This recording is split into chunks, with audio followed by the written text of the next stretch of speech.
contarte una historia de amor. Cuando Jesús a mi vida llegó, fue una experiencia que no podré olvidar, una experiencia de amor.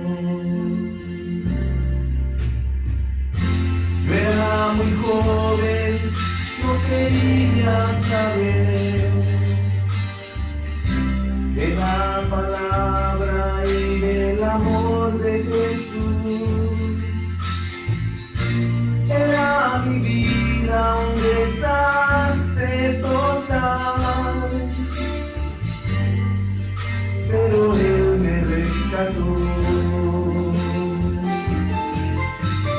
Fue Jesús y nadie más, solo Él me hizo cambiar. Del pecado me libró, cuando allá en la cruz murió. Fue Jesús y nadie más,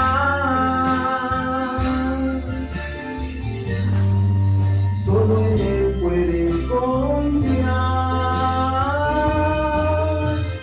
Hoy me rindo solo a Él.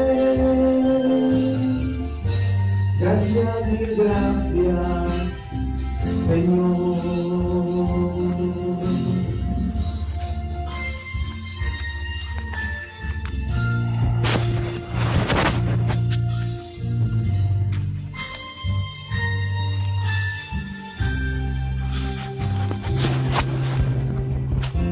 Si tú quisieras hoy tu vida cambiar y de la mano con Jesús caminar, pronto en Él encontrarás a un amigo de verdad.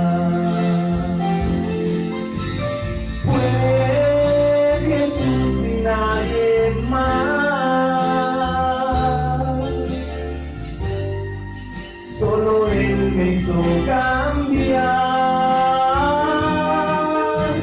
Del pecado me libró, cuando allá en la cruz murió.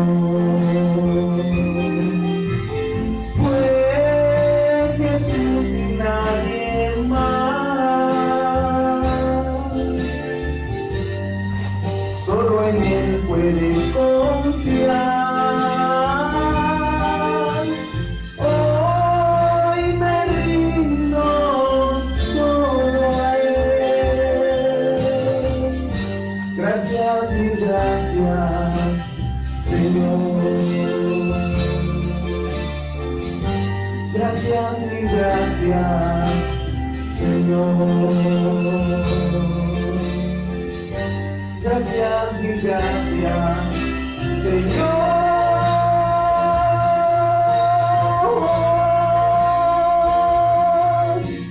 Señor. Amén. Amén.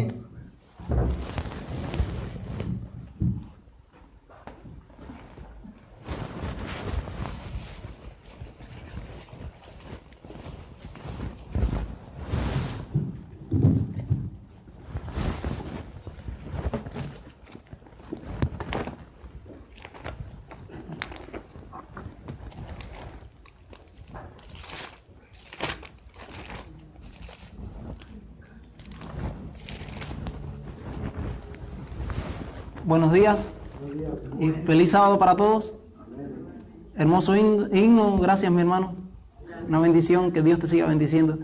Y por aquí muy contento que de último momento llegara Rieke con su familia. Que sean bienvenidos todos.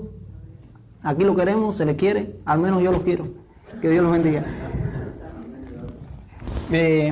Antes de comenzar, yo quisiera que me acompañaran inclinando el rostro para tener una breve oración. Oremos. Bondadoso y amante Padre Celestial, gracias por tu bendición. Gracias por tu amor. Y gracias, Señor, como bien esta mañana la escuela sabática, nuestra apreciada y querida hermana Carmela, trataba el tema acerca de tu santa y divina palabra. Gracias por ella. Porque, Señor, ¿qué sería de nosotros si no fuera por tu santa palabra? Como bien decía el texto para memorizar en esta mañana la escuela sabática, de allí el capítulo 5, versículo 39 de Juan, escudriñar las escrituras, porque a vosotros os parece que en ella tenéis la vida eterna, ellas son las que dan testimonio de mí. Gracias, Señor, por tu escritura, gracias porque dan testimonio acerca de ti. Gracias por tu palabra y gracias, Señor, porque es una guía, es un mapa, es una brújula en este derrotero que llevamos hacia la Canaán celestial. Gracias, Señor, porque en este camino tú nos guías, tú nos conduces, y como antaño Israel, en esa columna de fuego durante la noche, y en esa columna de nube durante el día, tú vas delante de tu campamento, delante de tu pueblo, conduciéndonos desde el éxodo hasta el advenimiento, porque muy pronto estaremos contigo. Amén. En el santo nombre de Jesús, y por la inspiración de tu Santo Espíritu, te lo damos todo, todas las gracias, y te pedimos tu bendición. Amén, Señor. Amén. Amén. Entonces, en esta mañana, aunque no vamos a comenzar por la lectura bíblica, vamos a terminar con ella, porque va a ser el último texto que vamos a tratar esta mañana. Yo los invito a los que tienen su Biblia, que la tomen, los que tienen su Biblia en el teléfono y usan el teléfono, que lo tomen, porque vamos a pasar por varios pasajes bíblicos para estudiar un tema importante, un tema interesante, que se relaciona con este versículo que se leía en el texto de la lectura bíblica, que es Apocalipsis 10:11. Dice, es necesario que profetices otra vez sobre muchos pueblos, naciones, tribus, lenguas y pueblos. Entonces, hay algo que me inspiró a preparar este estudio. Más que tema, es un estudio que quiero llevar, un estudio que quiero trazar por una incomodidad que creo que es de parte del Espíritu Santo, si se le puede llamar incomodidad, porque me está incomodando desde hace un tiempo para acá. Antes de mi última vez que prediqué aquí en Boise, me tocaba predicar antes de eso, y aquel día, cuando estaba listo ya casi para comenzar todo, cuando la escuela sabática estaba por la mitad en la lección, de buena primera llega el pastor Alfredo Campechano, llegó con su esposa, llegó Beatriz Gutiérrez con su esposo, llegó Xochitl con su esposo y llegó quizás alguien más. Sí, estaba Ángela, la esposa de Ricardo Anaya, y llegó un grupo grande de buenas a primeras. Y me acerco al pastor Campechano, me tocaba predicar a mí, y le dije, pastor, al menos en Cuba es así.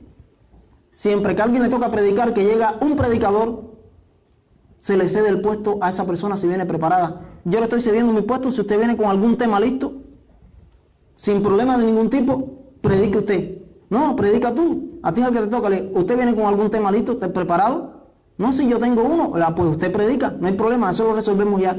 Y el pastor Alfredo Campechano pasó al frente y él fue el que predicó ese día. ¿Y por qué les hago esta historia? Porque hay parte de historia en esto. Ese día él predicó sobre el libro de Habacuc. Hizo un análisis de todo el contexto del libro Habacuc. Habacuc no es un libro grande, es uno de los profetas menores. Tendrá 4 capítulos, creo que es 4 capítulos nada más. Y hizo un contexto general del libro de Habacuc, quizás muchos de aquí lo recuerden, y habló acerca de todo el contexto general del libro de Habacuc y acerca de la queja de Habacuc y de la contesta de la queja de Dios a Habacuc. En resumidas cuentas, el pastor Campechano predicó sobre el libro de Habacuc ese día. Después, no fue el próximo sábado, 2 sábados después, me tocaba de nuevo predicar, pero no era aquí, era en Nampa. Estaba programado en el rol de predicación de la iglesia de Nampa.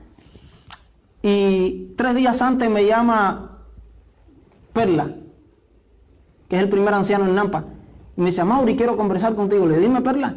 Dice, es que estaba hablando yo con el pastor Valdivia, me lo encontré esta semana. Y yo sé que a ti es el que te toca la predicación. Y te quiero pedir permiso.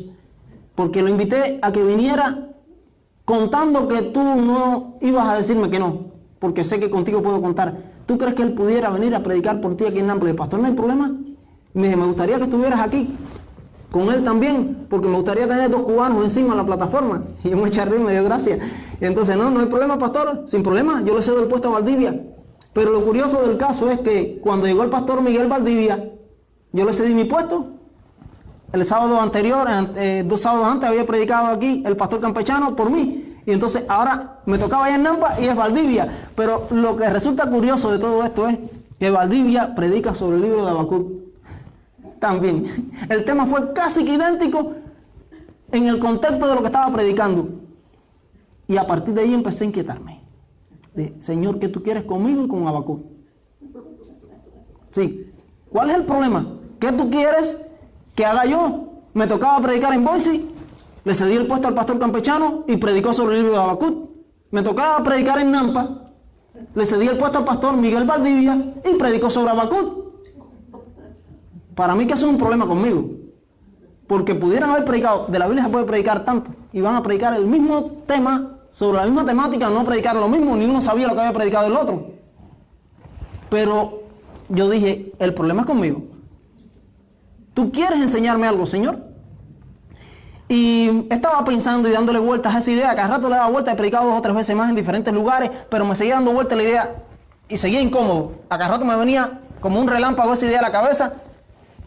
Creo que es el Espíritu de Dios que me decía, oye, Habacuc. Y yo negándome, yo rechazándolo. No, porque yo quería hacer otra cosa. Y uno siempre es así. Pero al final no me quedó otra. Todavía hasta ayer no sabía qué iba a hacer aquí, qué iba a predicar. Le estaba pidiendo a Dios y me viene a la mente anoche Habacuc. Y dije, ay, otra. Y no me queda otra. Me puse a estudiar y este estudio salió sobre eso. Sobre esa trayectoria que ha venido desde que el pastor campechano predicó aquí. Y después Valdivia allá en Nampa. Y entonces preparé un estudio sobre el libro de Habacuc. Algo que se relaciona con todo esto. Pero aunque no voy a decir lo mismo que dijeron ellos, me voy a ir por otra óptica, por otra perspectiva profética, porque creo que es lo que Dios me estaba diciendo. Entonces decidí preparar este estudio. Y hay algo, yo no soy supersticioso. Yo no creo en la casualidad no existe. La causalidad sí, la ley de causa-efecto. Pero hay algo que me estaba pasando un tiempo y lo he asociado con esto. Miren, no es casualidad.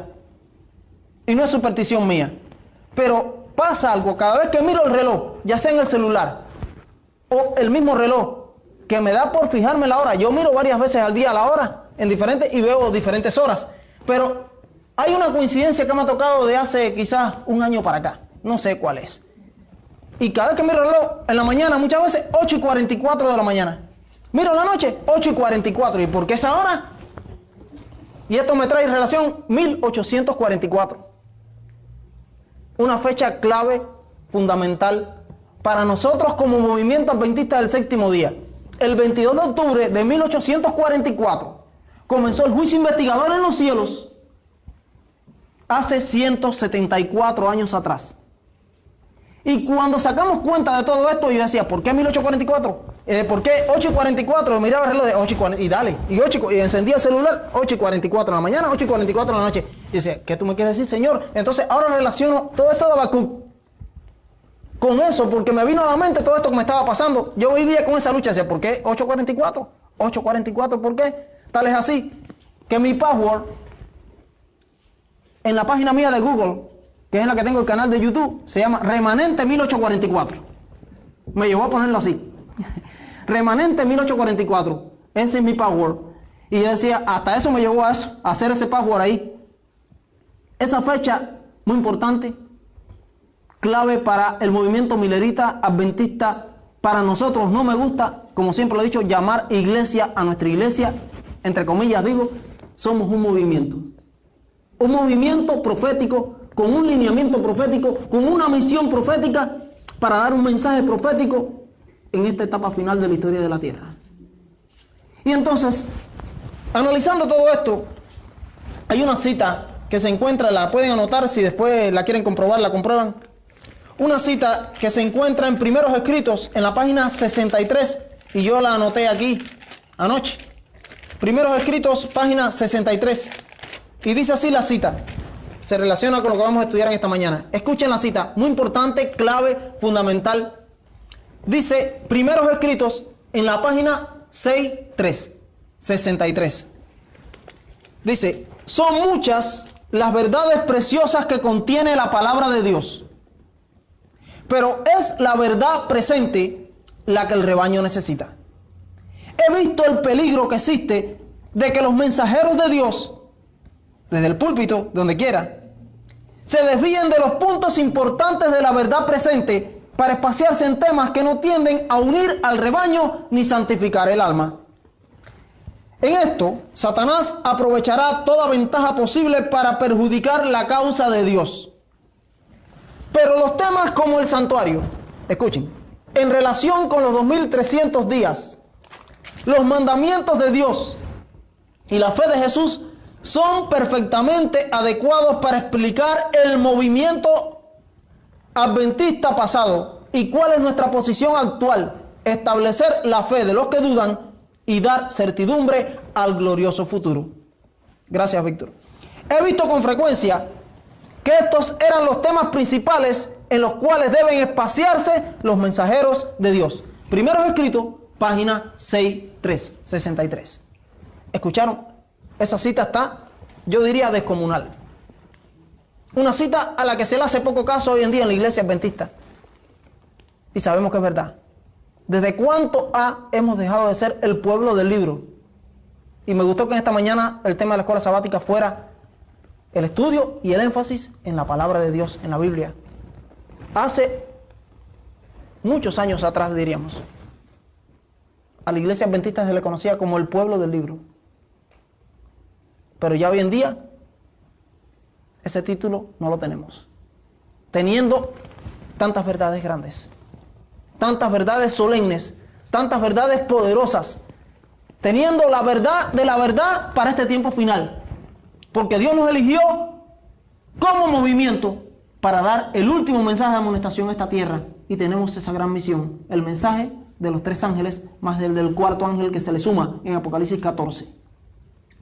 Entonces, dice esta cita, empezando, son muchas las verdades preciosas que contiene la palabra de Dios, sin dudas. Son muchas. Pero escuchen, pero es la verdad presente lo que el rebaño necesita. ¿Cuántas veces se predica desde aquí? Desde allá y acullá, como se dice el dicho, donde quiera, de la Biblia, la palabra de Dios. Sí, son verdades preciosas.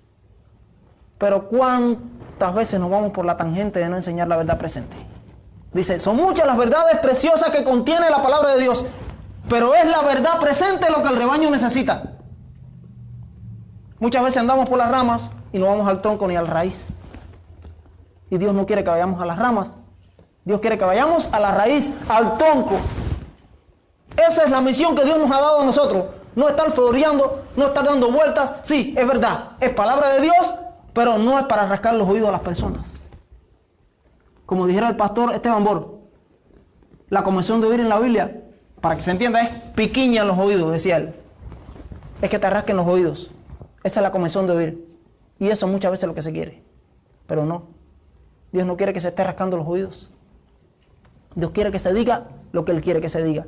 Dice, es la verdad presente lo que el rebaño necesita. He visto el peligro que existe de que los mensajeros de Dios se desvíen de los puntos importantes de la verdad presente para espaciarse en temas que no tienden a unir el rebaño ni santificar el alma. Es decir, que la verdad presente une el rebaño y santifica el alma.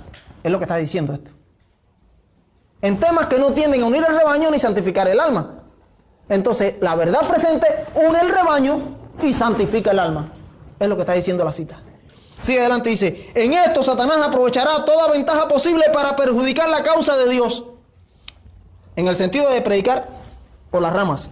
Pero los temas como el santuario. ¿Cuántas veces escuchamos sobre el tema del santuario aquí? Desde los púlpitos. Y más los nuevos que están en la iglesia, entrando. Los temas como el santuario, en relación a los 2300 días.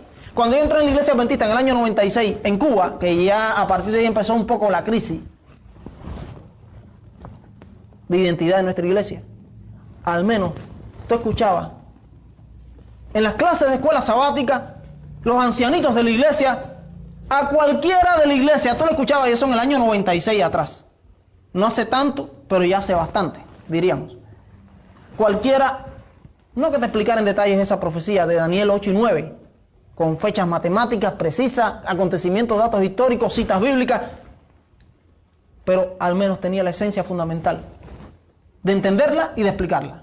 Porque nuestra iglesia, nuestro movimiento nació de la interpretación de Daniel 8 y 9, que Miller dedicó 2 años al estudio de la Biblia con una concordancia, la concordancia de Cruden, de 1816 a 1818, y llegó a las conclusiones de que Cristo regresaba a la tierra el 22 de octubre de 1844. Ahí sucedió el chasco.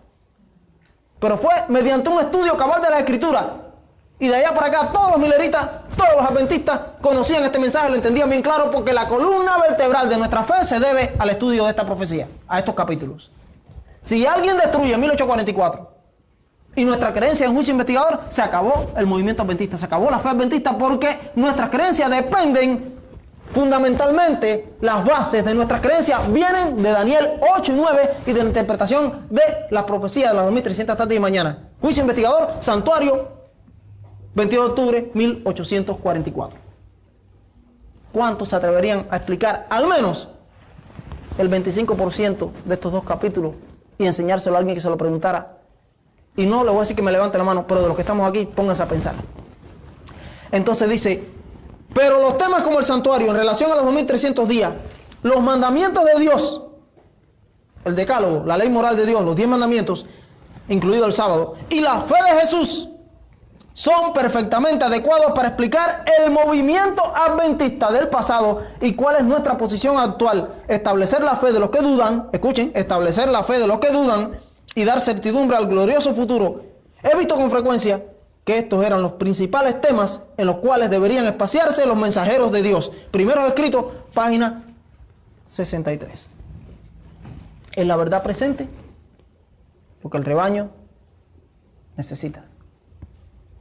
Entonces, en relación a lo que le venía contando al principio con el libro de Habacuc, con relación a que Campechano predicó sobre Habacuc, después Valdivia predica sobre Habacuc, y la incomodidad que yo tenía con respecto a qué quería el Señor que yo dijera, que yo estudiara, que yo presentara en relación a este tema, ¿por qué? El mismo tema, el mismo libro, y usaron el mismo capítulo y los mismos versículos como lectura bíblica. Habacuc capítulo 2 y allá vamos. Habacuc capítulo 2, versículo del 1 al 4. Fue el fragmento que ellos utilizaron. Habacuc capítulo 2, uno de los profetas menores. Habacuc capítulo 2, versículo del 1 al 4. Está después del libro de Nahum. Habacuc capítulo 2, versículo del 1 al 4. Y el que lo tenga, que me lo lea en voz fuerte y alta ahí. Sobre mi guarda estaré y sobre la fortaleza firmaré y valaré para ver lo que me dirá. Y quiere responder, tócame a mí, tócame que. Y Jehová me respondió y dijo, escribe la visión y declara en tablas para que corra el que leyera en ella. Aunque la visión tardara aún por un tiempo, mas se apresurará el fin. Y no mentirá, aunque tardare esperándolo, porque sin duda vendrá y no tardará. He aquí, aquel cuya alma no es recta, se enorgullece, mas el justo por fe vivirá. Amén. Gracias, Felicia. Este capítulo, estos versículos especialmente, fueron interpretados por el movimiento adventista de 1844 como el cumplimiento del anuncio del chasco que tuvo el movimiento milerita. Porque ¿qué pensaban ellos? Que el 22 de octubre de 1844 venía Cristo a la tierra a purificar esta tierra. Porque dice Daniel 8:14, hasta 2300 tardes y mañanas, luego el santuario será purificado. Cuando Miller estudió el capítulo 8 y 9 de Daniel, que llegó a estas conclusiones con el movimiento milerita, que se fortaleció en el movimiento del séptimo mes, es decir, del mes de octubre, llegaron a la conclusión de que Cristo iba a regresar a la tierra el día 22 de octubre de 1844. Pero hace ya 174 años que esta fecha pasó. En octubre de este año, el día 22 de octubre, se cumplen 174 años exactos desde que esta fecha pasó y Cristo no ha regresado. Cristo no vino a la tierra el 22 de octubre de 1844. Y eso provocó una desilusión, provocó un chasco enorme en el movimiento millerita, que organizó con el tiempo como la Iglesia Adventista del Séptimo Día en 1863 en adelante hasta el presente.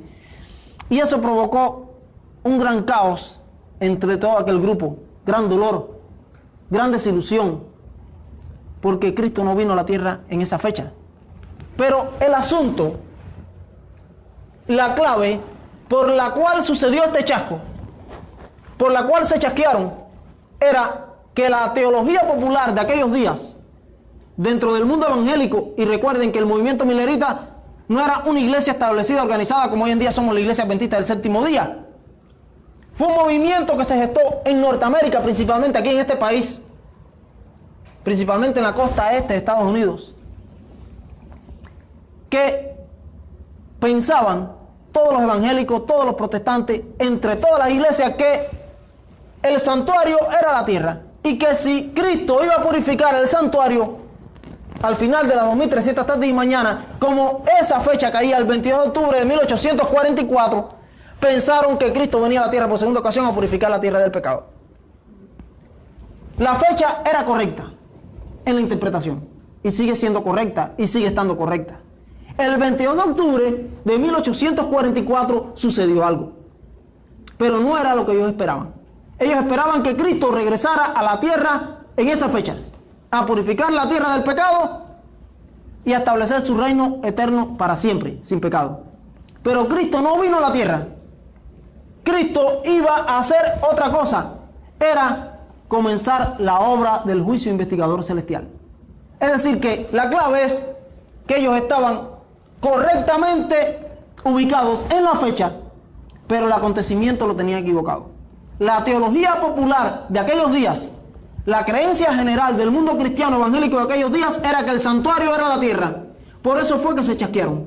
Miller era bautista, habían presbiterianos, habían bautistas, habían metodistas como Elena de White y todos los demás de todas las iglesias de este país, creyendo esta misma creencia, y se unieron en la proclamación de este mensaje sin formar una nueva organización, una nueva iglesia.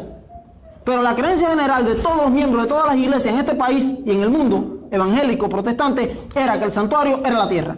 Es decir, que ellos se equivocaron en cuanto al acontecimiento y no en cuanto al tiempo. El tiempo era correcto, la fecha era correcta. El 22 de octubre de 1844 iba a pasar algo, y pasó, pero no era lo que ellos esperaban. Por eso se chasquearon, se desilusionaron. Cuando llegó la fecha, el 22 de octubre de 1844, a las 12 de la noche, esperaban todavía que Cristo regresase.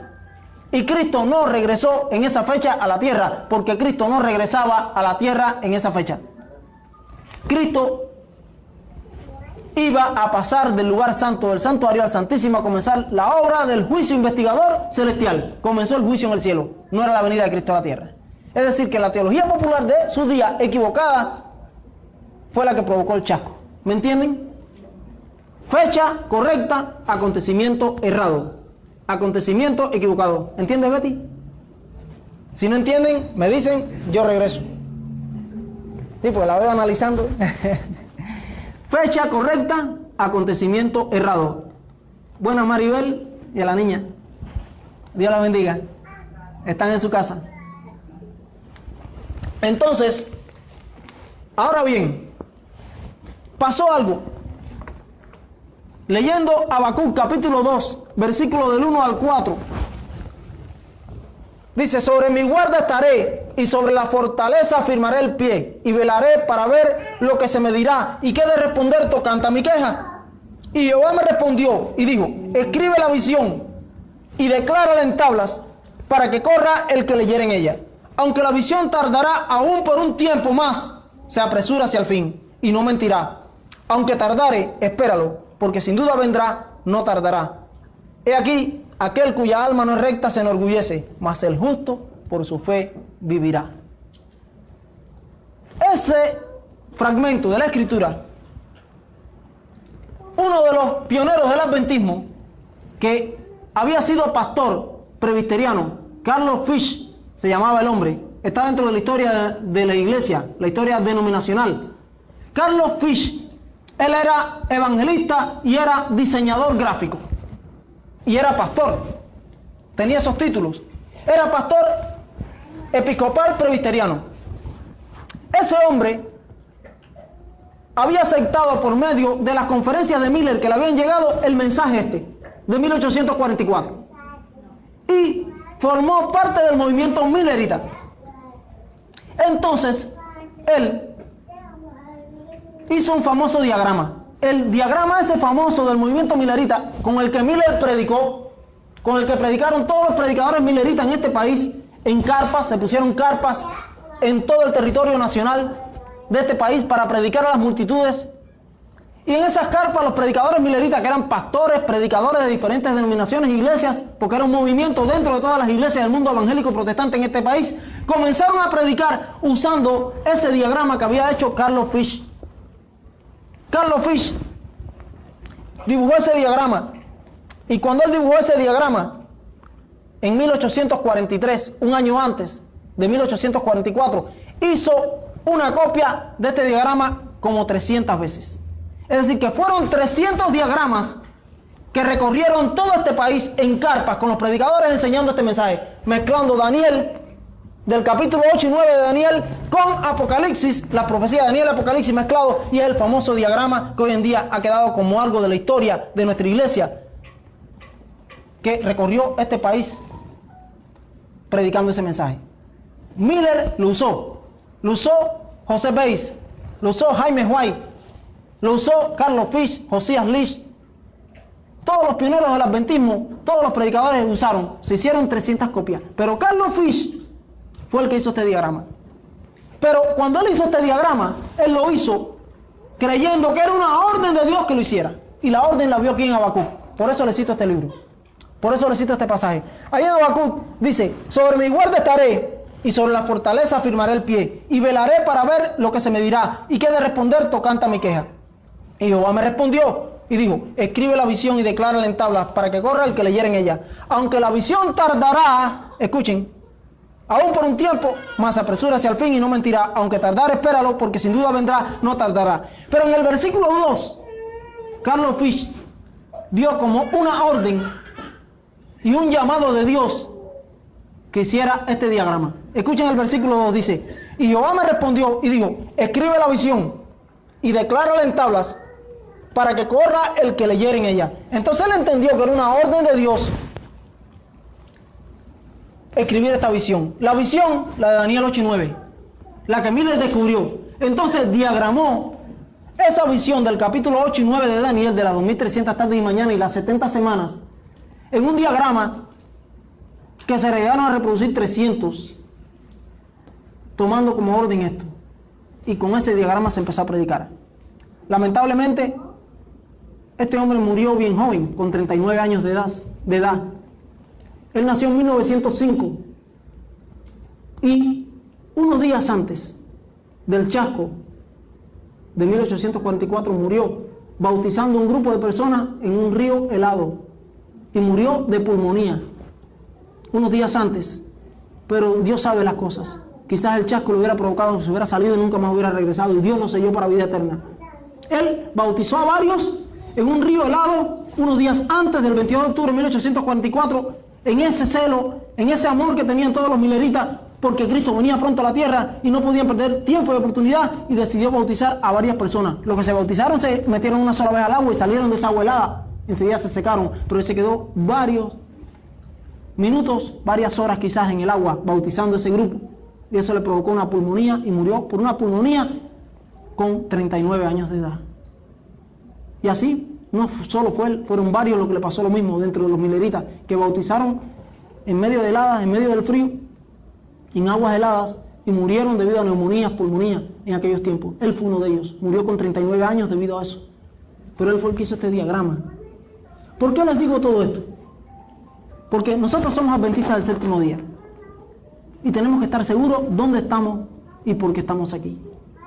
No somos una iglesia más del grupo, no somos una iglesia más del montón. Somos una iglesia con un llamado profético, cumpliendo un llamado profético, y estamos cumpliendo lo que la Biblia dice. El chasco que vivió el movimiento millerita adventista estaba profetizado en la Biblia. En el versículo que le sigue, el versículo 2, él vio la orden de hacer el diagrama y se correrá el que leyera en ello. Así mismo pasó. Cuando empezaron a predicar con el diagrama en todo este país, miles y miles empezaron a creer este mensaje. En 1844, antes del 22 de octubre, llegó a haber unos 100.000 creyentes en este país. De un grupito pequeño que comenzó con Miller solo, llegaron a creer unas 100.000 personas en este país. Un gran despertar religioso, una gran reforma se movió en este país. Se le predicaron a cientos de miles de personas por todos los lugares. Este mensaje llegó a Europa, a África, a varios lugares también, predicadores allá, y predicaron este mensaje del advenimiento. Pero resulta ser que en el versículo 3 dice, aunque la visión tardará, aún por un tiempo, mas apresura hacia el fin, y no mentirá. Aunque tardare, espéralo, porque sin duda vendrá, no tardará. ¿Vieron? Ahí hay una aparente tardanza. Por fin, ¿se tarda o no se tarda? Fíjate que el versículo aparentemente se contradice. La tardanza dice, aunque la visión tardará aún por un tiempo, ellos esperaban que viniera en 1844 Cristo, era lo que decían. La visión va a tardar por un tiempo. No va a ser 1844 lo que está diciendo ahí, pero ellos no lo sabían en el momento que lo decía. Mas apresura hacia el fin y no mentirá. Aunque tardare, espéralo, porque sin duda vendrá, no tardará. Por fin, ¿tarda o no tarda? Hay una paradoja ahí, una aparente contradicción. Porque la tardanza estaba en la mente de los que lo estaban proclamando. Porque tenían un error doctrinal. Pensaban que el santuario era la tierra. El santuario está en el cielo. Es lo que dice Hebreos 8, 1 y 2. El punto principal de lo que venimos diciendo es que tenemos un santuario en el cielo, un sumo sacerdote, dice, el cual se sentó a la diestra de la majestad en los cielos y es ministro del verdadero santuario que levantó el Señor y no el hombre. El santuario está en el cielo, el santuario no era la tierra. La teología popular de aquellos días creía que el santuario era la tierra, por eso decían que Cristo venía a la tierra el 22 de octubre de 1844. Equivocados en cuanto al acontecimiento, porque no era la venida de Cristo a la tierra a purificar la tierra del pecado, sino que era la purificación del santuario celestial. Cristo iba a comenzar una nueva etapa del juicio en el cielo, pasar del lugar santo al santísimo para comenzar la obra del juicio investigador. Fecha correcta, acontecimiento errado. Ahí estuvo el chasco. Y por eso dicen que la visión tardare, mas apresura hacia el fin, no mentirá, no tardará. El que va a venir vendrá sin duda, no tardará. Por fin, ¿se tarda o no se tarda? No se tarda, porque la aparente tardanza estaba en el corazón de los que creían erradamente en la teología popular de sus días, creyendo que el santuario era la tierra. No sabían de la existencia del santuario celestial. No estaba en la noticia de ellos. Después fue que descubrieron que había un santuario en el cielo. Y comenzó entonces la proclamación desde 1844 para acá de lo que nosotros hoy en día creemos como adventistas. Pero el chasco estaba profetizado en la Biblia. Ahí estaba. Entonces, aún cuando aparentemente fue una equivocación, cuando aparentemente es un punto para criticar a la iglesia adventista, al movimiento adventista, que nos equivocamos, sin embargo, en la Biblia estaba profetizado el chasco. Ya decía que iba a pasar, porque Dios, que conoce el futuro, sabía que iba a pasar. No es que Dios quisiera que pasara, es que Dios sabía que iba a pasar, y como Él sabía que iba a pasar, lo preanunció, y ni aún estando allí se dieron cuenta. ¿Me entienden? Entonces, hay algo más que quisiera terminar, hay mucho más por decir, pero el tiempo no me va a dejar. Yo quiero pasar con ustedes a un capítulo muy importante, y es Apocalipsis capítulo 10, donde teníamos la lectura bíblica. En Apocalipsis capítulo 10 se profetiza el chasco de la iglesia adventista del séptimo día. Ese capítulo es profético y profetiza y anuncia el chasco del movimiento adventista desde el año 96 que Juan escribió el libro de Apocalipsis. Es decir que Apocalipsis capítulo 10. Y los invito a buscar ahí el capítulo y me siguen, porque ahora van a ayudarme, por eso les decía, a leer varios pasajes conmigo, con voz fuerte, que todo el mundo escuche. El capítulo entero. Voy a empezar por el versículo 1. Dice: vi descender del cielo a otro ángel fuerte, envuelto en una nube, con el arco iris sobre su cabeza, y su rostro era como el sol y sus pies como columnas de fuego. Miren, número 1, tenemos que identificar quién es ese ángel que está ahí. Cuando leemos ángel, lo vemos como un ángel y pensamos que es un ángel cualquiera de los ángeles del cielo. No, ese ángel ahí es Jesús. En todo el Antiguo Testamento aparece el ángel de Jehová famoso, Ese era Jesús, que se le apareció en varias partes del Antiguo Testamento a muchas personas, como a Manoah, con la época de Sansón, cuando gesté, a Jacob en Betel, cuando hizo el pacto en la roca, allí. Dios, esto es casa de Dios y puerta del cielo. Dice que el ángel que estaba encima de la escalera era el ángel de Jehová y ese era Cristo.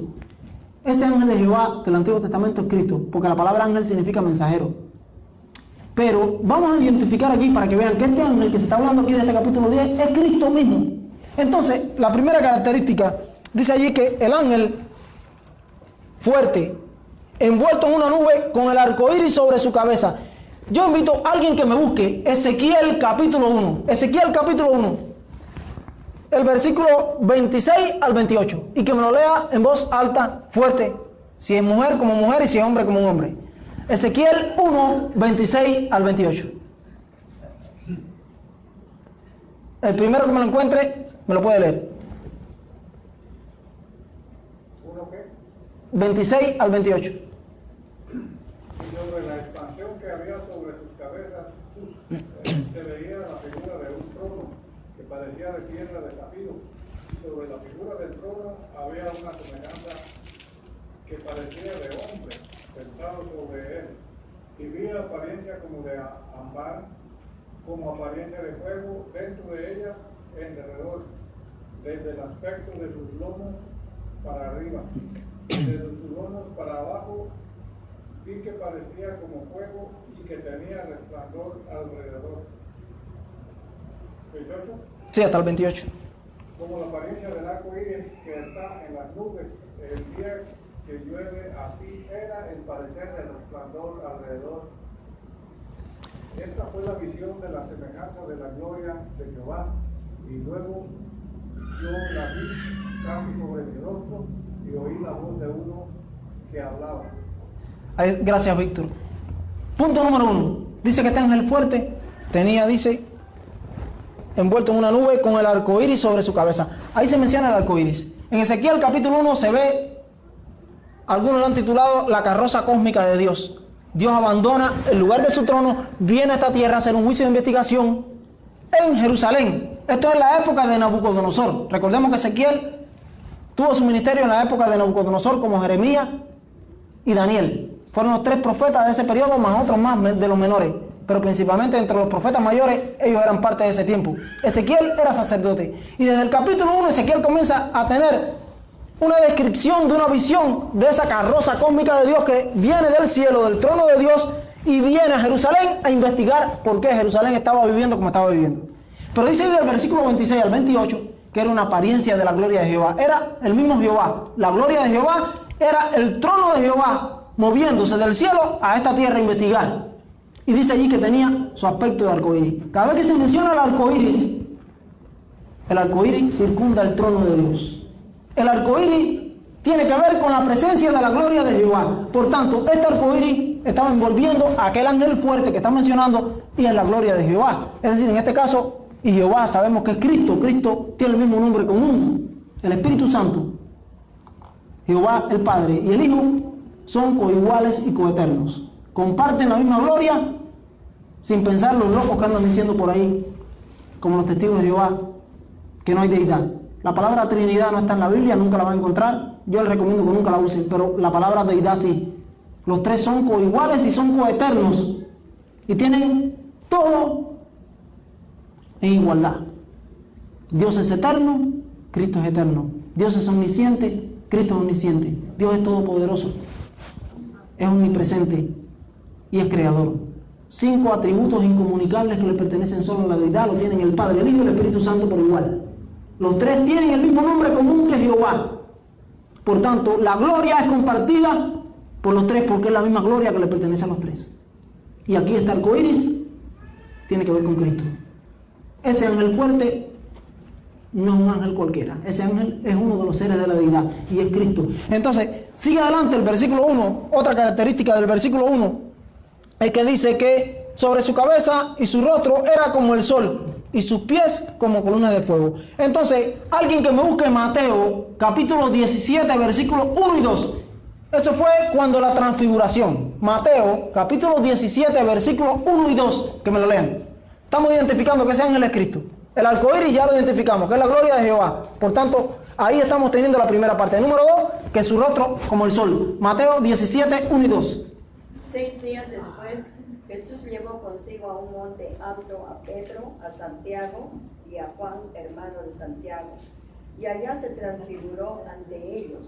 Su rostro resplandeció como el sol y su vestido se volvió blanco como la luz. Amén. Gracias, Carmela. ¿Qué dice que era el rostro de Cristo? En la transfiguración, como el sol. ¿Qué dice que está en él? Tiene que el arco iris que lo circunda y su rostro es como el sol. Ya estamos identificando a Cristo en una segunda parte en este versículo, que ese ángel fuerte es Cristo. Y número 3, allí dice que sus pies como columnas de fuego. Alguien que me busque Apocalipsis 1, versículos 12 al 17. Apocalipsis capítulo 1, versículos 12 al 17. Cuando se habla de columnas como de fuego, cuando dice bronce bruñido en la Biblia, lo mismo, columnas como de fuego, como de bronce bruñido, porque el bronce bruñido, cuando tú lo pules, brilla como el oro, brilla como el fuego, resplandece como el fuego, porque tiene el color como el tono del fuego, el bronce. Fíjate que el bronce se confunde con el oro cuando tú lo pules. Apocalipsis 1, versículos 12 al 17. Y él me dio para ver la voz que hablaba conmigo, y vuelto vi 7 candeleros de oro.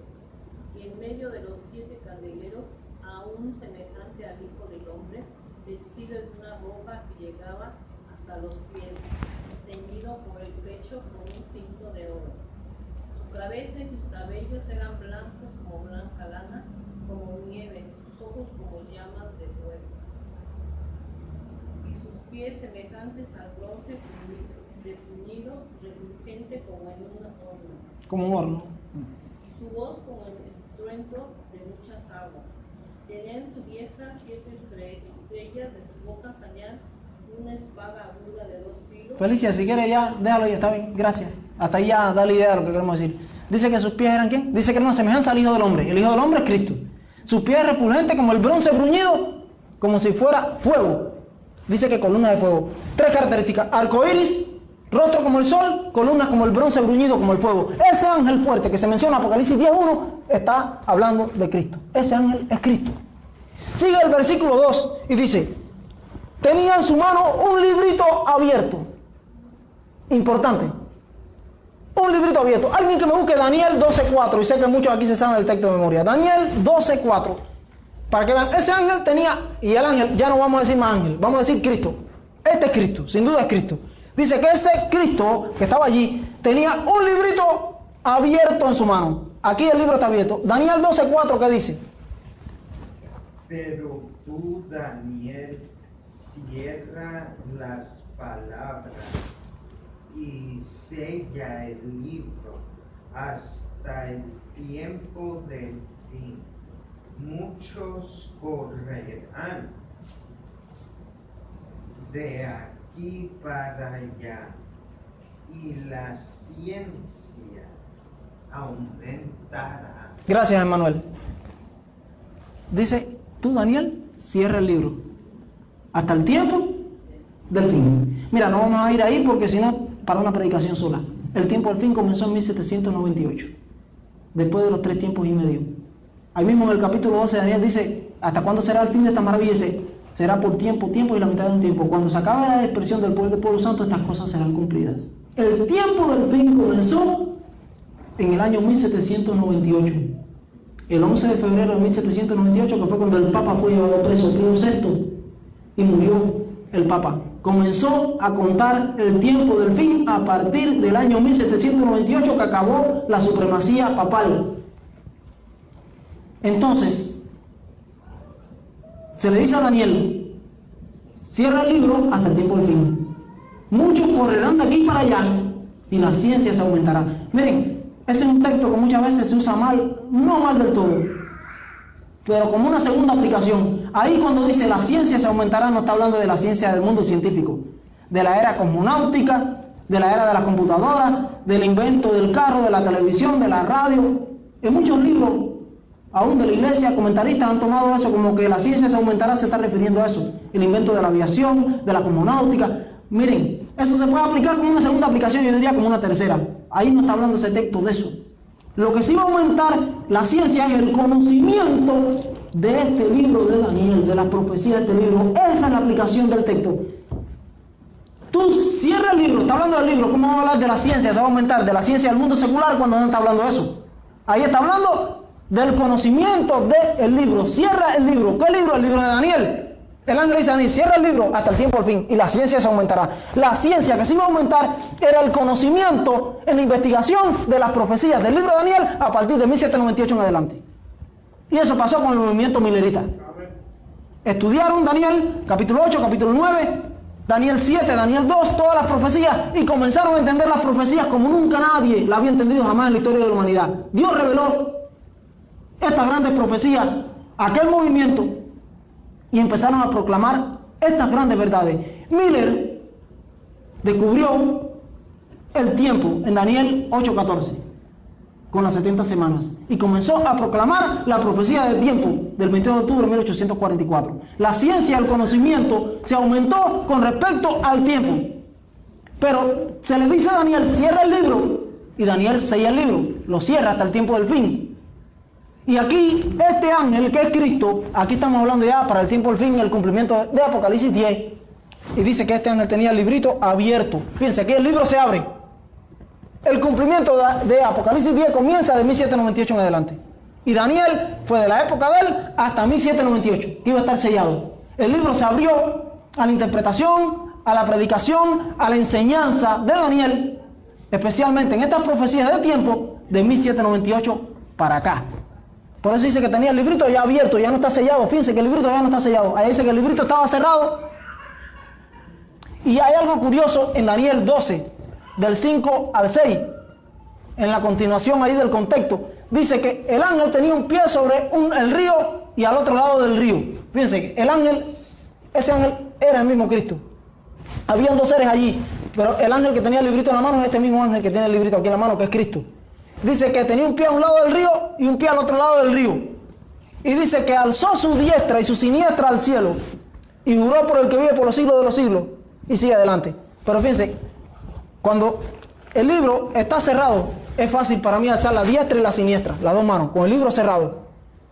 Pero acá, en Apocalipsis 10, como ya era el cumplimiento, que el librito está abierto, dice aquí que alzó una sola mano. Dice el versículo 2, tenía en su mano un librito abierto y puso su pie derecho sobre el mar y el izquierdo sobre la tierra. Y clamó a gran voz como ruge un león, y cuando hubo clamado 7 truenos emitieron sus voces. Dice, cuando los 7 truenos hubieron emitido sus voces, yo iba a escribir, pero vi una voz del cielo que me decía, sella las cosas que los 7 truenos han dicho y no las escriba. Y el ángel que vi sobre el pie, en pie sobre el mar y sobre la tierra, levantó su mano al cielo. Fíjense que singular. Levantó su mano, no alzó su diestra y su siniestra. Claro, ¿cuál mano alzó? La mano que tenía libre. La mano con el librito abierto es bien difícil de alzar. Es lo que te dicen, el librito ya estaba abierto en esta mano, o en la derecha, no sé cuál. Debe haber alzado la diestra, me imagino yo, y seguía con el librito abierto abajo. Dice que alzó su mano. Dice mano en singular, una sola, porque ya el librito estaba abierto en la otra. Cuando en Daniel 12 dice que alzó su diestra y su siniestra, si el libro estaba sellado, estaba cerrado, podía alzar bien las dos. Pero aquí el libro está abierto para leer. Acá arriba tú no puedes leer. Entonces, aquí en Apocalipsis 10, el libro está abierto ya. En Daniel 12, el libro está sellado. Desde la época de Daniel hasta 1844, no se entendían esta profecía de tiempo. Pero de 1844 o 1798 en adelante, comenzaron a entenderse. Y ya el libro está abierto aquí. Ese librito que está hablando aquí es el librito de Daniel. Principalmente la segunda parte del libro de Daniel, la que tiene que ver con la profecía de tiempo. Daniel 8 y 9 hasta el capítulo 12. Es la parte del libro que faltaba por entenderse, porque hasta ese tiempo el movimiento protestante entendía muchas de las profecías de Daniel. Identificaban al anticristo como el Papa, Lutero, Zwinglio, Juan Knox, los grandes reformadores, Juan Hus, Jerónimo, todos identificaron al anticristo como el papado, como el sistema papal, porque lo entendieron según Daniel 7, el cuerno pequeño, el cuerno número 11, lo entendían así. Pero de ahí para adelante la profecía de tiempo, Daniel 8 y 9 no se había entendido hasta que Miller la descubrió. Es decir, que la parte profética de tiempo de Daniel 8 y 9 en adelante lo interpretó, lo descubrió Guillermo Miller con los milleritas y lo comenzaron a proclamar. Por eso que el libro se abrió después de 1798 en adelante, el libro de Daniel. Esa segunda parte del libro de Daniel que había estado sellada desde la época aquella hasta 1798 en adelante. ¿Me entienden? Y eso es lo que está diciendo aquí. Entonces, cuando seguimos adelante, hay algo importante aquí que tenemos que entender. Dice Juan que él oyó, versículo 4, cuando los 7 truenos hubieron, versículo 3, dice, y clamó a gran voz ese ángel que es Cristo, como ruge un león. Ahí está la prueba que es Cristo, el león de la tribu de Judá, es Cristo, como ruge un león. El león es el rey de los animales de la selva, símbolo de majestad, de dominio, de poder. Cristo es el león de la tribu de Judá. Dice, rugió como ruge un león. Y cuando hubo clamado, 7 truenos emitieron su voz. Cada vez que se habla de voz de trueno, está hablando de la voz de Dios. Fíjate, todo identifica aquí a Cristo. Arcoíris, pies semejantes al bronce bruñido, rostro como el sol, voz de león, voz de trueno. Todo identifica a la deidad, a Dios el Padre, Dios el Hijo, Dios el Espíritu Santo, cualquiera que sea. Es una identidad de Él como el ser divino. Y dice el versículo 4, cuando los 7 truenos hubieron emitido sus voces, al número 7 también, que es el número de perfección de Dios. Todo tiene que ver con Dios. El 7 es el número que simboliza a Dios. Cuando los 7 truenos hubieron emitido sus voces, yo iba a escribir, dice Juan. Fíjense que Juan entendió. Juan entendió lo que dijo esa voz. Sonaron como truenos.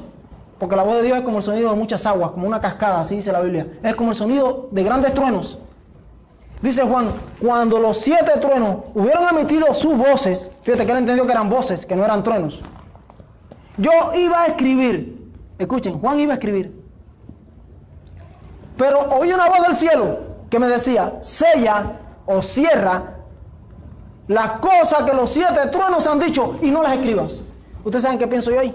Y lo vamos a ver la prueba.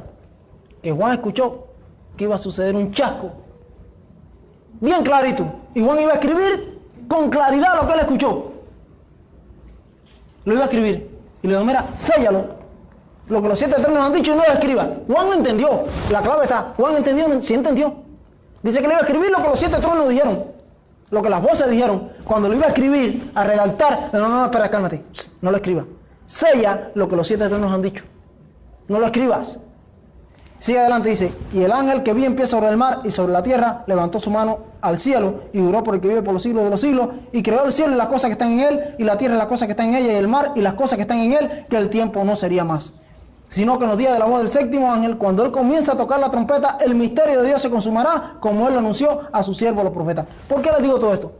Yo les invito a alguien que me busque ahora, y quiero que lo lean bien fuerte, y vamos a entender. El capítulo 12 de Juan, Juan 12, 28, y voy a terminar con estos 3 textos que se relacionan. Juan 12, 28 al 31. Juan 12, 28 al 31, y léanlo en voz alta y fuerte.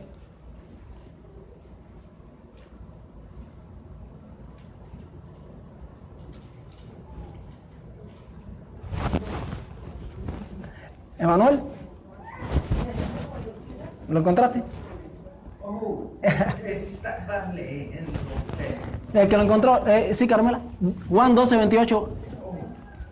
12, 28 al Padre, Sí. glorifica tu nombre. Ya. Entonces vino una voz del cielo que dijo, lo he glorificado y lo glorificaré otra vez. La gente que estaba allí y oyó decía que había sido un trueno. Otros decían, un ángel le habló. Jesús respondió, esta voz no vino para mi beneficio, sino para el vuestro. Ahora es el juicio de este mundo, ahora el príncipe de este mundo será echado fuera. Amén, gracias. ¿Qué dice allí? Fíjense que se asemeja este pasaje a este Apocalipsis 10. Juan oyó lo que los 7 tronos dijeron. Cuando lo iba a escribir, le dijo, mira, no lo escriba, séllalo, que los 7 tronos han dicho, y no lo escriba.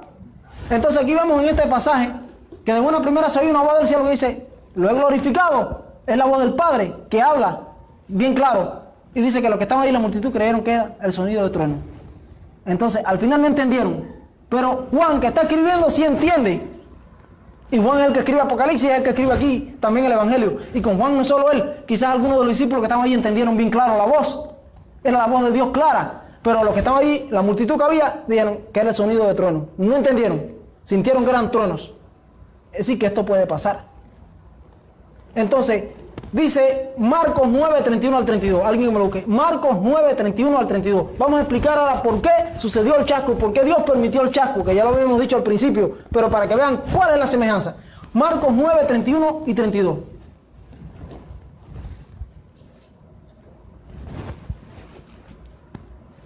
Porque enseñaba a sus discípulos y les decía: el Hijo del Hombre será entregado en manos de los hombres y lo matarán, pero al tercer día resucitará.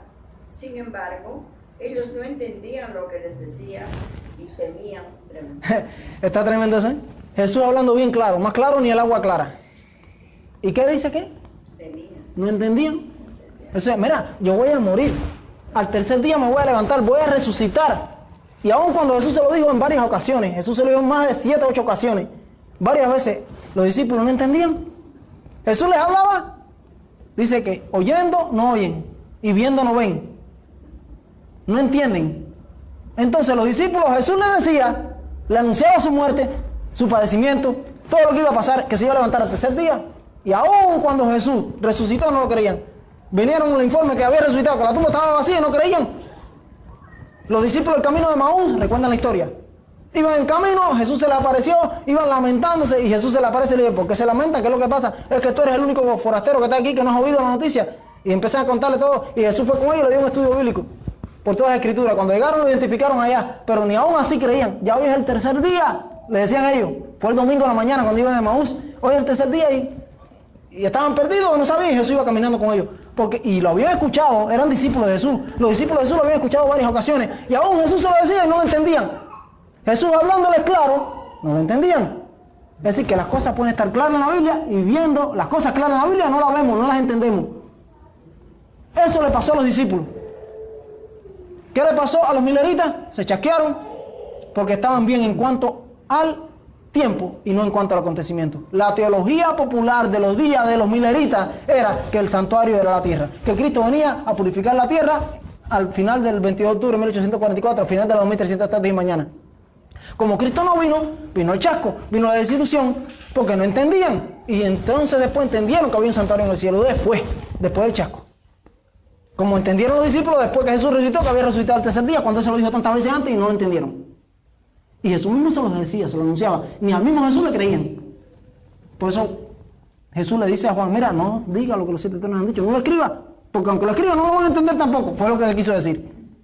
Porque yo les hablaba a ustedes y les decía que iba a morir y que al tercer día me iba a levantar y ustedes no me creían. ¿Por qué? Porque la teología popular de los días de ustedes decía que Jerusalén iba a ser metrópoli de la tierra, que iba a acabar con el imperio romano, que el Mesías era un Mesías terrenal conquistador, iba a acabar con el imperio romano y iba a establecer su reino en la tierra para siempre. Y como era lo que tenían metido en la cabeza, se lo inculcaban desde la cuna, como a Pablo, como a todos, que era Jerusalén, que era Israel, la que se iba a convertir en la metrópoli de la tierra, que iba a acabar con el imperio romano, se iba a establecer por reina y señora de toda la tierra, la capital, Jerusalén, en el mundo entero, y el Mesías iba a ser un Mesías terrenal, conquistador terrenal. Entonces era lo que tenían desde la cuna, era lo que enseñaban en la escuela de los rabinos, era lo que enseñaban constantemente en la casa, en la sociedad, donde quiera que se lo encontraban, como en Cuba cuando yo nací, que era puro comunismo, puro ateísmo, puro darwinismo, y era lo que yo creía. Y eso es lo que pasaba con ellos. Entonces cuando Jesús vino como el Mesías sufriente, que le dijo: yo voy a morir. No puede ser. A mí nunca me enseñaron eso, ¿estás loco? No puede ser. Y no le creían. Y Jesús se lo decía y no le creían. Entonces el otro texto, Lucas 18, 31 al 34, para que vean la confirmación de eso. Lucas 18, del 31 al 34. Lucas 18, 31 al 34. Para que vean que cuántas veces Jesús se lo dijo y seguían en la misma.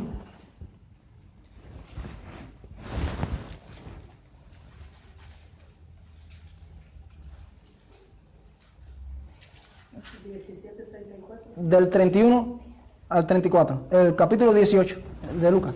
Tomando Jesús a los 12, les dijo: he aquí subimos a Jerusalén, y se cumplirán todas las cosas escritas por los profetas acerca del Hijo del Hombre. Hasta el 34. Pues será entregado a los gentiles y será escarnecido y afrentado y escupido. Y después que le hayan azotado, le matarán, mas al tercer día resucitará. Por ellos nada comprendieron de estas cosas. Y esta palabra les será encubierta, y no entendían lo que se les decía. Gracias, Manuel. Tremendo. Vuelvan a leer. Es que Jesús no podía ser más claro. ¿Qué querían? Que le limpiara el cerebro y se los metiera a la fuerza. Ahí estaba. Jesús le decía las cosas claritas y no la entendían. Dice, la palabra le fue encubierta. Se le ofuscó la mente. Jesús le decía, mira, va a pasar esto y esto y esto va a ser así. Todo lo que los profetas dijeron se ha cumplido, se va a cumplir. Mira, así está. Jesús le dio un estudio bíblico. Ni entendían el cumplimiento. No, ¿por qué? Porque tenían su mente ofuscada por una creencia teológica popular de sus días, desde la cuna, arraigada, que lo tenían ciego completamente, y aún cuando Jesús le decía la verdad, no la entendían. Y por eso se chasquearon. Cuando Jesús es crucificado, cuando Jesús muere, que lo entierran, viene el chasco. Así le pasó a los mileritas. El santuario no era la tierra, el santuario era en el cielo. Como Cristo no vino a la tierra el 22 de octubre de 1844, 12 de la noche, esperaron hasta esa hora, entonces vino el chasco, la desilusión. Cuando la Biblia dice bien claro que el santuario está en el cielo, en ninguna tierra. Por eso dice Juan que cuando los 7 tronos emitieron su voz, iba a escribir lo que los 7 tronos dijeron, y una voz le dijo, mira, no lo escriba, lo que los 7 tronos han dicho, séllalo. Porque aún no iban a entender. El chasco estaba profetizado en la Biblia.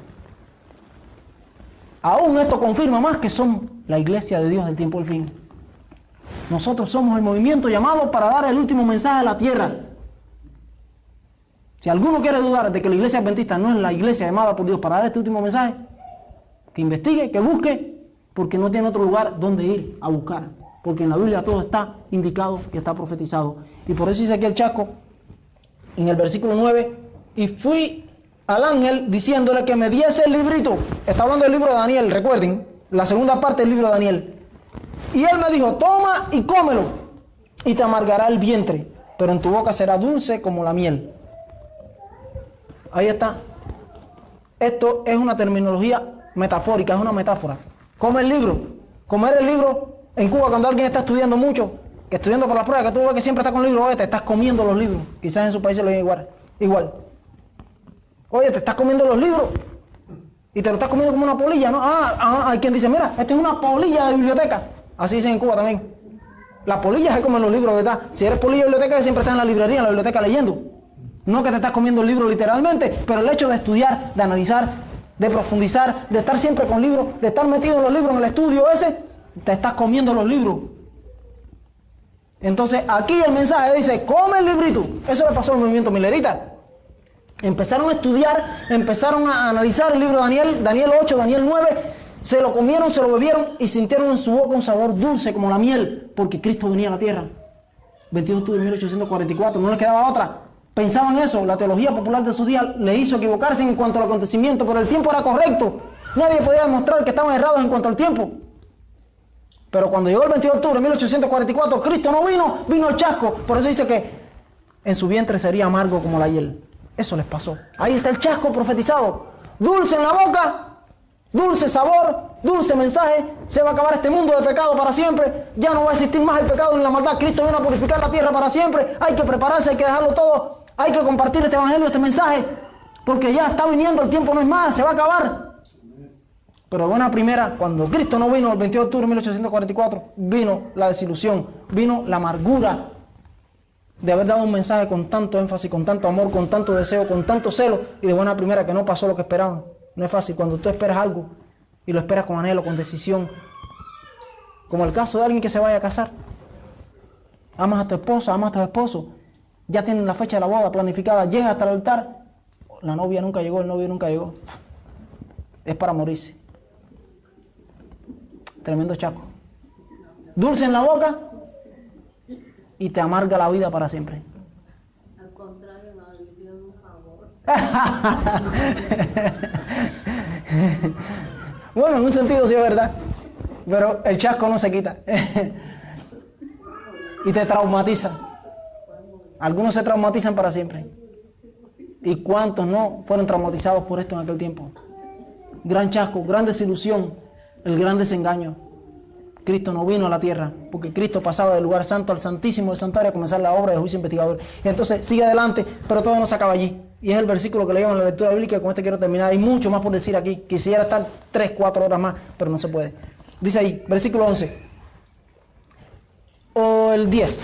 Entonces tomé el librito de la mano del ángel. Recuerden que ese librito que se habla aquí es el libro de Daniel. Principalmente del capítulo 8 en adelante. Y lo comí. Y era dulce en mi boca como la miel. Pero cuando lo hube comido, amargó mi vientre. Y él me dijo, y esto es para nosotros hoy. Ya el chasco pasó. Hace 174 años, 22 de octubre de 1844, este 22 de octubre de 2018, van a hacerse los 174 años exactos de que esto pasó. Pero dice, esto ya no es para los mileritas, ya no es para el movimiento adventista, hasta el versículo 10 era para ellos. Y nos sirve a nosotros como una historia del pasado para entender lo que pasó y para saber que no estamos por gusto aquí y que no somos adventistas por guardar el sábado porque no comemos carne de puerco, no. Los judíos también lo hacen y no tienen la verdad. Los hedionistas también lo hacen y no tienen la verdad. Somos un movimiento llamado con un cumplimiento profético a dar un mensaje profético a un mundo que necesita dar este mensaje. Tenemos que estar convencidos de que estamos profetizando en la Biblia como movimiento. Y dice el versículo 11 que es para nosotros, para los adventistas del séptimo día, hoy presente aquí, ahora que estamos aquí en Boise, que estamos en cualquier lugar de la iglesia, en cualquier lugar del mundo, en este instante, en este momento. Es para nosotros, ya del versículo 10 para atrás es pasado. Debemos aprender de la historia del pasado. Pero presente, verdad presente para nosotros, versículo 11. Dice, y él me dijo, es necesario que profetices otra vez. Escuchen. Que profetices otra vez sobre muchos pueblos, naciones, lenguas y reyes. Es necesario seguir dando este mensaje profético. ¿De cuál? Daniel 8 y 9. Daniel 10, 11 y 12. La parte final del libro de Daniel es nuestra responsabilidad como movimiento predicarlo, enseñarlo, porque es verdad presente para este tiempo. El juicio comenzó 22 de octubre de 1844, pero no ha concluido. Está en pie. Es un proceso. Levítico 23 habla de las 7 fiestas de Jehová. Primera, Pascua. Segunda, era panes sin levadura. Tercera, primicia. Cuarta, era Pentecostés. Quinta, trompetas. Sexta, día de la expiación, Yom Kippur. Séptima, tabernáculos. Los tabernáculos están en un futuro. Los tabernáculos aún no han llegado. Porque la sexta fiesta, que es el día de la expiación, que era el día 10 del mes séptimo del calendario hebreo, según la lista de Levítico 23, del versículo 32 en adelante, dice que era el día de la expiación. El día de la expiación no se ha terminado. Estamos en ese día. Cristo está en el santuario celestial. Es el sumo sacerdote. Está haciendo la obra de intercesión en este momento. La intercesión no se ha terminado. Todavía hay gracia, todavía hay tiempo, todavía hay oportunidad. Para ti, para mí y para un mundo que necesita escuchar este mensaje. Pero cuando concluya esa obra de juicio, se va a cerrar la gracia. Cristo va a abandonar el santuario celestial. Y entonces sí viene a purificar la tierra. No en 1844, pero él sí viene en un futuro.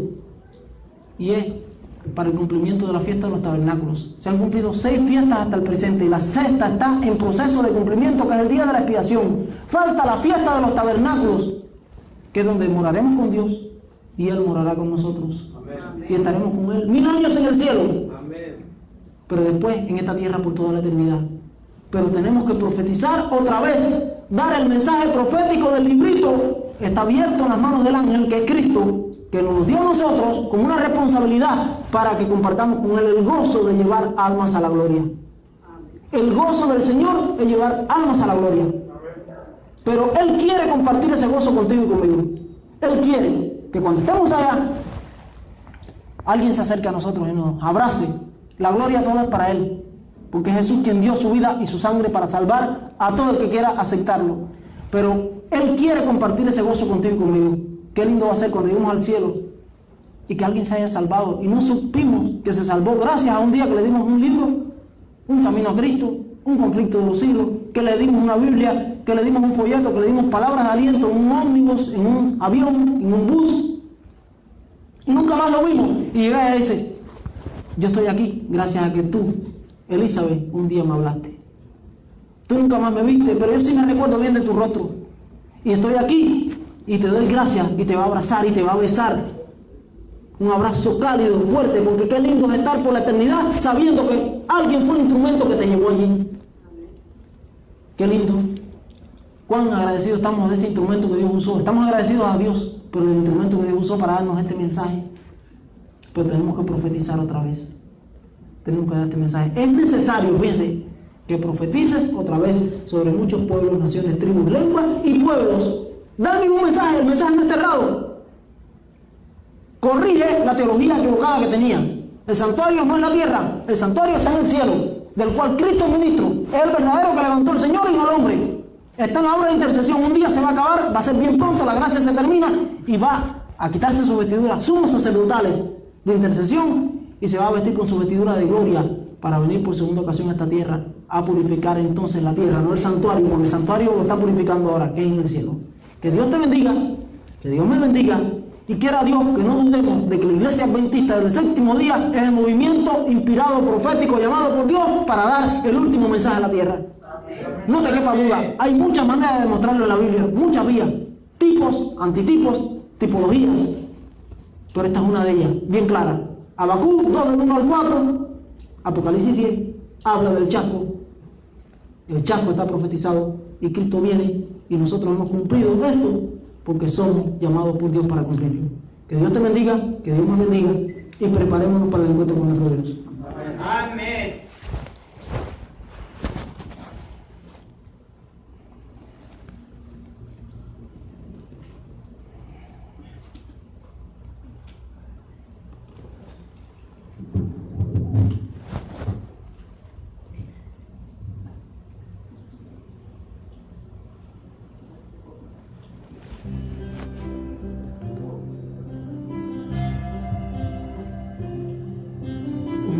También como tú, yo entré a este lugar, buscando encontrar una luz para mi oscuridad. No sé si sabías si yo aquí la podía encontrar, pero eso ya no me importaba. Yo quería escapar de un mundo de tanta injusticia y tanta maldad. De un mundo de tanta injusticia y tanta maldad, que ya no sabía dónde refugiar mi agonía y mi soledad. Entonces me hablaron de alguien que no conocía, que fue sentenciado a la muerte por salvar mi vida. Eso era algo bello y hermoso que no conocía, algo bello y divino que yo no comprendía,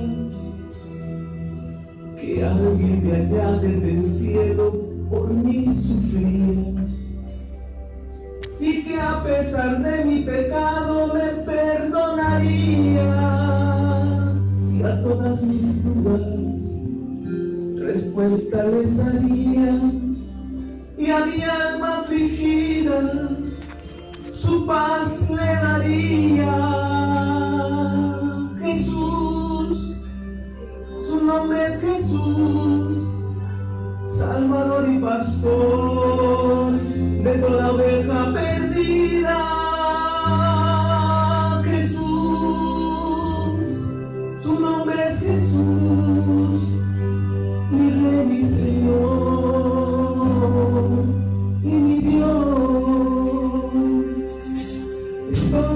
hablaron de alguien que no conocía,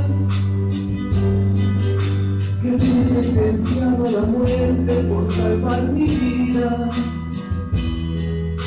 Eso era algo bello y hermoso que no conocía,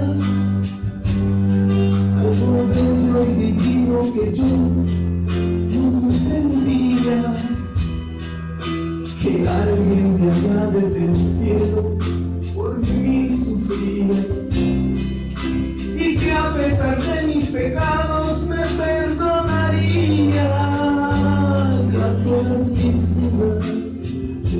Respuesta le daría, y a mi alma afligida su paz le daría.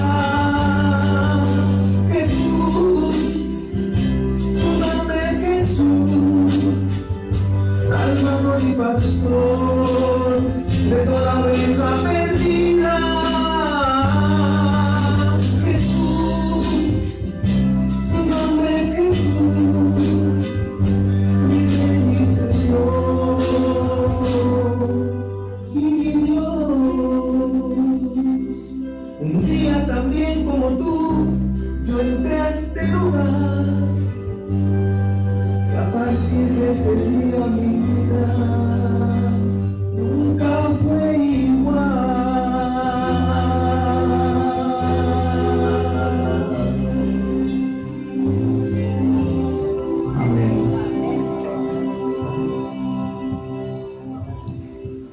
Bueno, en esta mañana yo quiero hacer una invitación. Cada tema nunca debe predicarse sin que al final no haya un llamado. Y este himno solo es un llamado. Si le prestaron atención a la letra y lo oyeron, porque la Biblia dice que cantar con el espíritu y con el entendimiento. No solo es cantarlo, sino escucharlo con el espíritu y el entendimiento. Porque tenemos que escuchar la letra, el significado, porque cada himno es una oración con melodía, que asciende al cielo. Pienso que es un olor más grato que una oración sin melodía, porque si nos gusta la música, imagínense cuánto a Dios no le gusta, si Dios es el inventor de la música. Entonces cuando es música buena, con un mensaje bueno que lo glorifica a Él, es como un perfume, como un incienso agradable que sube ante su majestad. Entonces en esta mañana yo quiero hacer una invitación al que se sienta adventista del séptimo día de corazón, el que sepa realmente que está aquí y no como una iglesia más del montón, del grupo, o que está simplemente por estar porque alguien le predicó y fue la primera iglesia que conoció, sino porque siente que es adventista, porque sabe que ha sido llamado por Dios a cumplir una misión, con un mensaje especial, con un destino especial. Entonces lo invito a pasar al frente, para comprometernos con Dios a escuchar ese llamado de Apocalipsis 10:11. Es necesario que profeticemos otra vez sobre muchos pueblos, naciones, tribus y lenguas. Entonces, es lo que dice Apocalipsis, Mateo 24:14. Muchas veces usamos ese texto y un poco que no lo usamos del todo correcto. Dice: será predicado este evangelio del reino para testimonio a todas las naciones, y entonces vendrá el fin. Amén. Y muchos creemos que es la predicación de la verdad de Dios, de la palabra de Dios por el mundo cristiano en general. No. Dios quiere que se predique su palabra, y la están predicando bautistas, la están predicando pentecostales, presbiterianos, anglicanos, metodistas, en fin, todas las iglesias del mundo cristiano están predicando la palabra de Dios, hablan de Cristo. Pero ese no es el mensaje que Dios quiere que se dé del todo. Dios quiere que se dé el mensaje de la verdad presente. El mensaje que tiene su iglesia adventista del séptimo día. Dice: será predicado este evangelio del reino por testimonio o para testimonio de todas las naciones, entonces vendrá el fin. Es el mismo evangelio eterno de Apocalipsis 14:6, el de los tres ángeles. El evangelio eterno es la verdad presente de los tres ángeles. El evangelio del reino es la verdad presente de los tres ángeles. Este mensaje que Dios quiere que profeticemos otra vez, que prediquemos otra vez, que le demos el énfasis profético, es el mensaje de la verdad presente que Dios nos ha dado. Y como le leí la cita al principio de Primeros Escritos, página 63, dice que es la verdad presente lo que el rebaño necesita. Son muchas las verdades preciosas que contiene la palabra de Dios, pero es la verdad presente la que el rebaño necesita. La verdad en relación del santuario con los 2300 días, la relación de los mandamientos de Dios, incluido el sábado del séptimo día, la relación de la fe de Jesús, las grandes verdades que Dios nos ha dado. Si estamos comprometidos con esta verdad, con este mensaje, con este movimiento, no me gusta llamarle iglesia, el movimiento adventista del séptimo día, porque Dios nos levantó con esa misión, pueden arrodillarse para tener la oración final. Y yo quisiera, si alguien estuviera inspirado, Rieke, ven, no inspirado, te estoy mandando, para que tenga la oración final. Entonces oramos.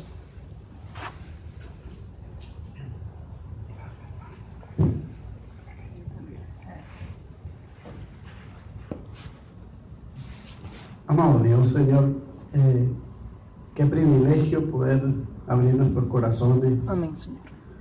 Alabarte y glorificarte, decirte que somos pecadores, que sentimos la necesidad de llegar a Jesús y de pedirle que por su sangre preciosa que nos cubra, que nos limpie de pecado. Amén. Al reconocer el mensaje de esta tarde, Dios, de saber todo lo que has hecho por nosotros, del plan que tienes, Señor, de dónde salimos, Señor, pero a dónde vamos, cuál es nuestra identidad. Amén. Padre, queremos a las personas que se pusieron de pie, que están de rodillas, que reconocen la necesidad de consagrarte hoy a ti, Señor. Danos el privilegio de sentir la presencia de tu Espíritu Santo. Amén, Padre. No como un sentimiento que muchas veces sentimos, sino como una realidad, Dios, de poder sentir el deseo de poder ayudar a otros, de seguir en la misión, Señor, de poder predicar a otra persona, de amarle, de ayudarle, Señor, de poder mostrarle a Jesús, al que hizo posible la eternidad para nosotros. Amén. Amén. Padre, en el nombre de Jesús, úngenos con tu Espíritu. Úngenos, Señor. En el nombre de Jesús, Señor, apártanos para tu reino. Amén, Señor. Si hay alguna persona que viene con alguna necesidad especial hoy, Dios, porque tenemos visitas, tenemos personas que nos acompañan, Señor. Nosotros hemos venido a visitar este lugar y nos hemos encontrado contigo. Amén. Lo más precioso, Dios, es tenerte, sentir tu presencia al salir de este lugar, Señor. Que nosotros salgamos comprometidos, Señor, con tus planes, Señor, con aquellos que necesitan saber de que hay un Dios que los ama y Amén. que los necesita para el reino de los cielos. Amén, Señor. Favores que te pedimos, Señor, que volvamos a casa y podamos orar y pedirte que abras nuestros entendimientos para adquirir la sabiduría que necesitamos para amar a nuestro prójimo. Amén, Padre. En el nombre de Jesús, bendice la ayuda del Señor. Y gracias por la identidad que tenemos. Amén, gracias, Señor. Amén. Gracias. En el nombre de Jesús te bendecimos, Dios. Y te Amén. agradecemos por la experiencia que hemos tenido en este día. Amén, Señor.